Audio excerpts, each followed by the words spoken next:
Welcome to Reclaiming Me, a trauma-informed podcast helping women with complex PTSD heal the lasting impact of childhood attachment wounds from parents and caregivers, so you can release people-pleasing and perfectionism and learn to trust in relationships, beginning with the one that you have with yourself. I'm your host, Cindy Payne, therapist, trauma specialist, and a woman who has walked this path both personally and professionally. I'm so glad that you joined me again today for a midweek reframe. And this week's midweek reframe is special because it focuses on avoidant attachment style and self-compassion. I talked a little bit about self-compassion in last week's episode, where I introduced the work of Dr. Kristin Neff, and she is an associate professor at the University of Texas at Austin and the self-compassion guru. So we're going to revisit some of her work today. But before we begin, I want to invite you to slow down just a little bit. It's post-holidays, and a lot of us have been going a million miles a minute. So if you're able to, just let your shoulders drop, let your jaw soften, and take one gentle breath. Not to calm yourself, not to fix anything, just to arrive in this present moment. This midweek reframe is meant to sit alongside Monday's episode on avoidant attachment. So if you haven't listened to that full episode, I would encourage you to go back and listen to that after we wrap today. It's not about changing yourself. It's about helping your nervous system integrate what may have come up. So let's build on Kristin Neff's work of self-compassion and apply it directly to the avoidant attachment style, especially for those of you living with complex PTSD. Because, again, understanding your patterns without compassion often just becomes another way that we can judge ourselves. In today's midweek reframe, we'll explore why avoidant attachment is a protective nervous system response. It's not emotional disinterest. How Kristin Neff's self-compassion framework can soften shame around distance.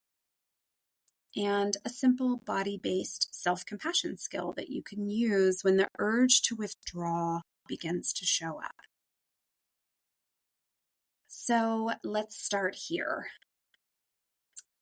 Avoidant attachment is one of the most misunderstood attachment patterns, especially by people living it.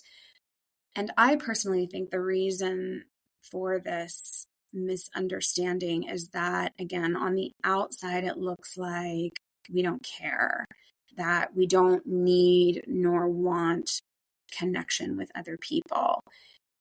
But for many CPTSD survivors, they have spent years, possibly their whole entire life, thinking to themselves, I'm bad at relationships.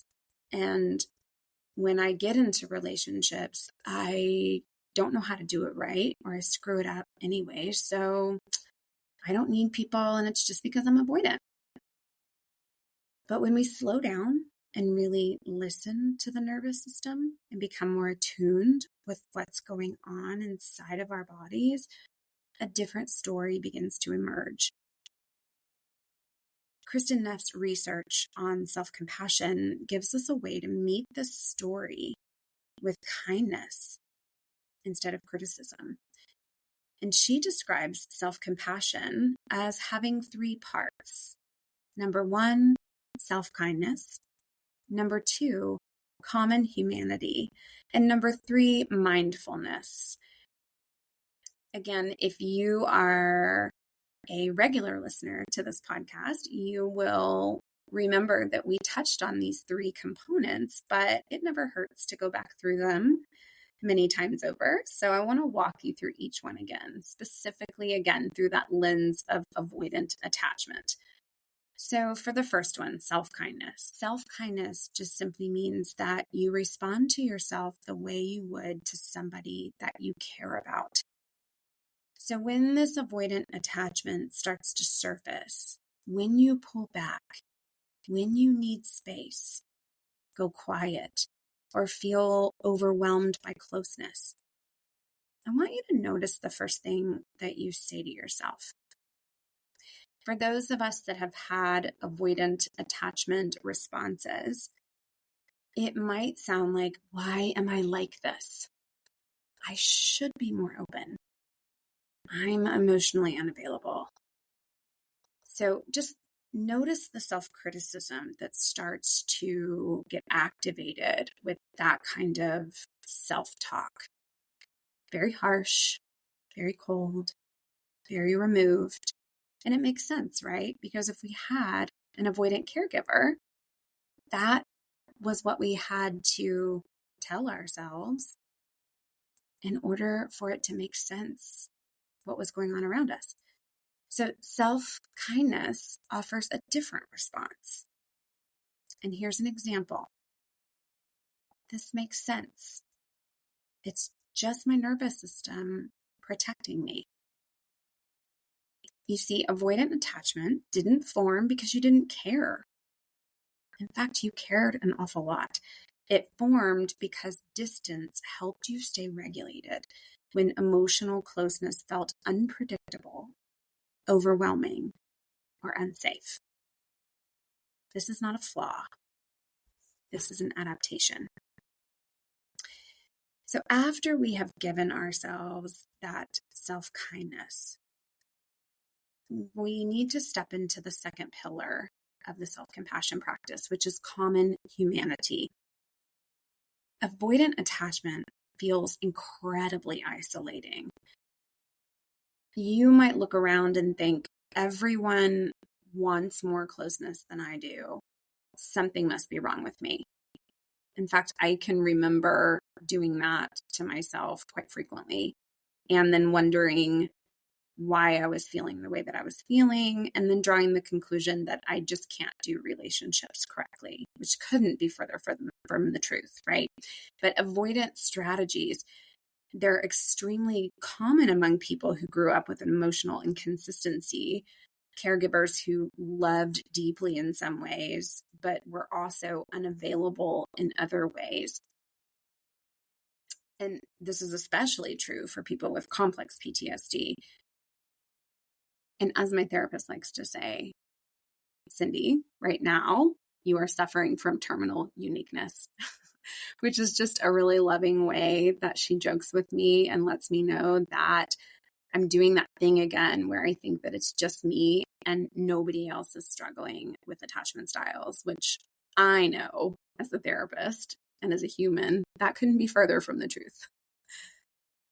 We need a lot of reminding about adaptations, given the relational environment that was handed to us, right? So yeah, common humanity, so important. Third pillar, mindfulness, noticing what's happening without judgment. So instead of saying, I'm shutting down, I want you to try saying, I am noticing the need for space right now. I love that reframe because that language to me is so much softer and honest and permission giving. So let that be information. That feeling that you're getting in your body of I'm starting to shut down is just data. And it's how we interpret that data that can be really healing for us. So again, I notice the need for space right now. It's a beautiful invitation. This is where that pop culture reference that I was talking about in Monday's episode can help soften our lens. So I want to bring up Elsa again from Frozen. Elsa didn't isolate because she didn't love Anna. She isolated because her nervous system learned that her need for closeness could in fact be dangerous.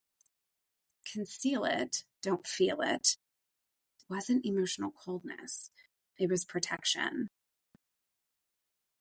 For those of you, again, who aren't Frozen fans, think about Don Draper, again, from Mad Men. On the surface, he appears detached and emotionally distant. But underneath his avoidance, there's a lot of trauma, a lot of shame, and a lot of survival. So his distance isn't rejection, it's regulation. And for many of you listening, that's true too.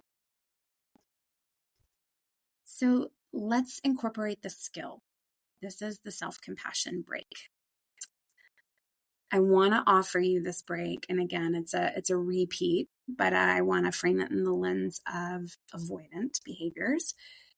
And this is, again, taken straight from Kristin Neff's work that you can use anytime when avoidant attachment starts to show up. And she coins it the self-compassion break. So let's adapt it in a way that works with these avoidant nervous systems. This skill has 3 parts, and it's called noticing, soothing, and allowing. So let's walk through it together. First, simply notice what's happening. You might silently say to yourself, "This is so hard right now," or "I am noticing the urge to pull away."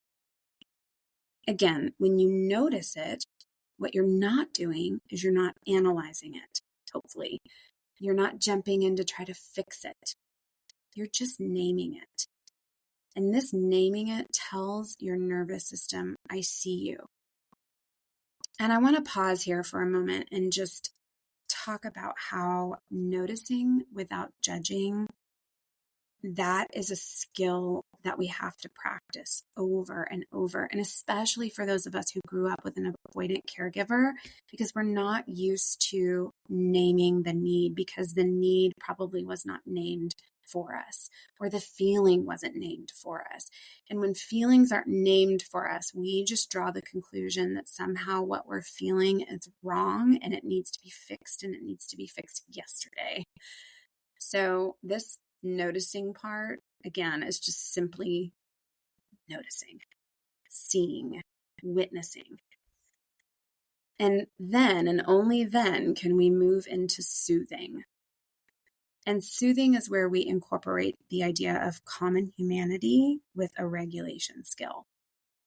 So if it feels okay, place a hand on your chest or your arm or anywhere on your body that feels grounding for you. And gently remind yourself, I am not alone in this. Many people with trauma respond this way. And this helps your nervous system understand that this reaction isn't dangerous or shameful. Rather, it is human.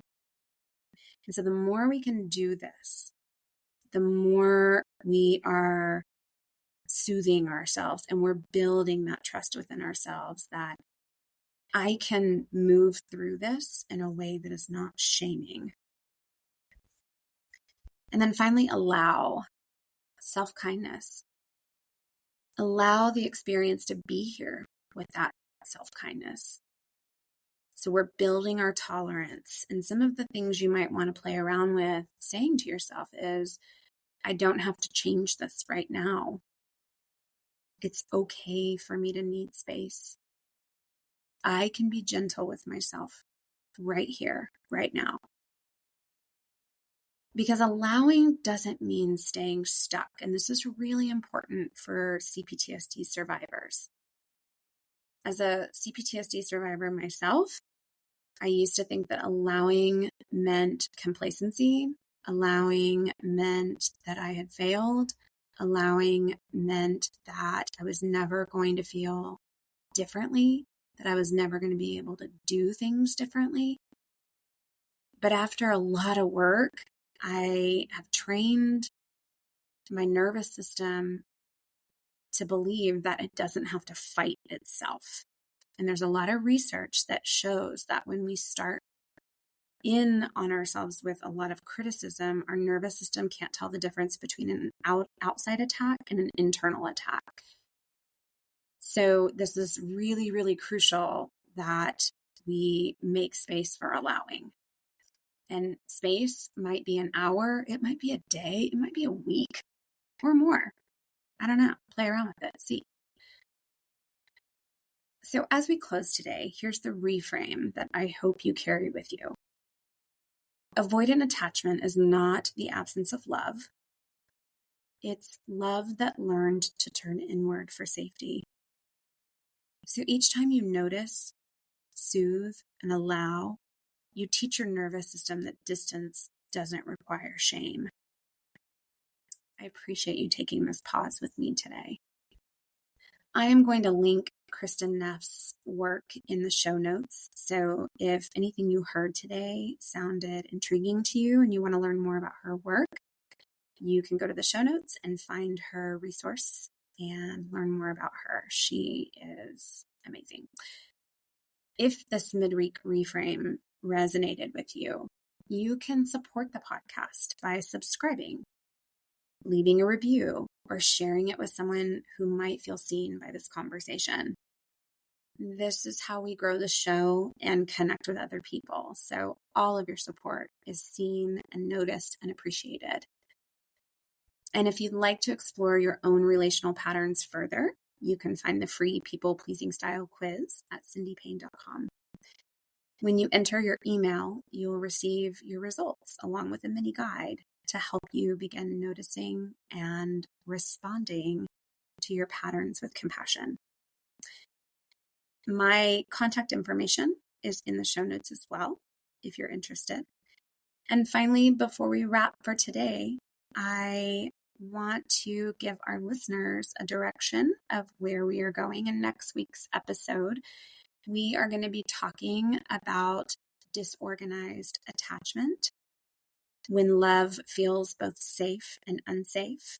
So if anything that you've heard in the anxious attachment episode or the avoidant attachment episode has struck a chord with you, it feels familiar, maybe you're sitting there going, I think I might have both, then you'll definitely want to tune in to next week's episode, because disorganized attachment is probably the attachment style that most CPTSD survivors relate to.